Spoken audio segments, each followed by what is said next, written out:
আসসালামু আলাইকুম। Health tips রুবিলে আপনাদের সবাইকে স্বাগতম। আজ আমরা যে বিষয়টা নিয়ে আলোচনা করব সেটা হলো ঘন ঘন ঘুমের ঔষধ খেলে যেসব ক্ষতি হতে পারে। আধুনিক যান্ত্রিক জীবনের প্রভাবে আমাদের শারীরিক ও মানসিক চাপ, দীর্ঘমেয়াদী রোগ বেড়ে চলেছে। সেই সঙ্গে ঘুমের সমস্যাও প্রকট হয়ে দেখা দিয়েছে। অনেকেই ঘুমের ঔষধের উপর ধীরে ধীরে নির্ভরশীল হয়ে পড়ছি।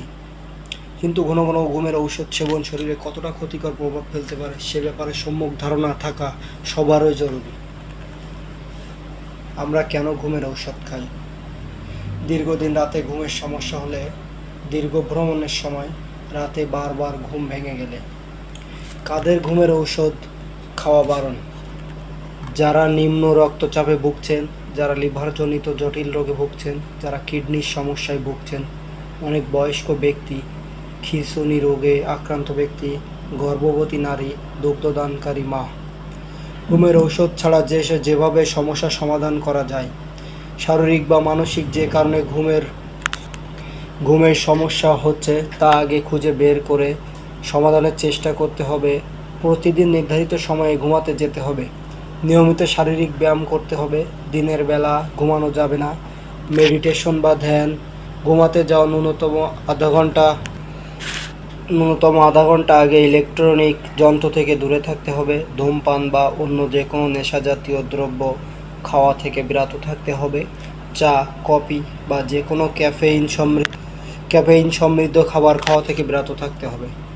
ঘুমের ঔষধ খাওয়ার ফলে যেসব সমস্যা হতে পারে: মাথা ঘোরা, মাথা ব্যথা, ডায়রিয়া, বমি বমি ভাব, ঘুম ঘুম ভাব, অ্যালার্জির সমস্যা, ওজন বৃদ্ধি, স্মৃতিশক্তি লোপ, আত্মহত্যার প্রবণতা বৃদ্ধি, চিন্তা ভাবনার পরিবর্তন হওয়া, যেমন হ্যালুসিনেশন।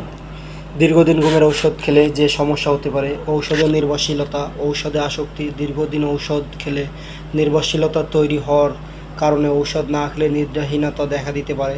এছাড়া দুশ্চিন্তা বেড়ে যাওয়া, স্মৃতিশক্তি লোপ পাওয়া, এসব সমস্যাও হতে পারে। কিছু ঔষধ ধীরে ধীরে বন্ধ করতে হয়। হঠাৎ করে ওষুধ বন্ধ করার ফলে মানসিক অবসাদ, জ্বর, কাশি, ঠান্ডা, শরীর ম্যাজম্যাজ করা, সারা শরীরে চুলকানি সহ বিভিন্ন সমস্যা দেখা দেয়। ব্যবস্থাপত্র ব্যতীত যে ঔষধগুলো বিক্রি করা যায় না, ঘুমের ঔষধ তার মধ্যে অন্যতম। ঘুমের ঔষধের ফলে দেহে বিভিন্ন জটিলতার সৃষ্টি হতে পারে, তাই চিকিৎসকের পরামর্শ ছাড়া ঘুমের ঔষধ খাওয়া থেকে বিরত থাকা জরুরি। সবাইকে ধন্যবাদ। পরবর্তী ভিডিওতে আপনাদের সবাইকে আমন্ত্রণ রইল।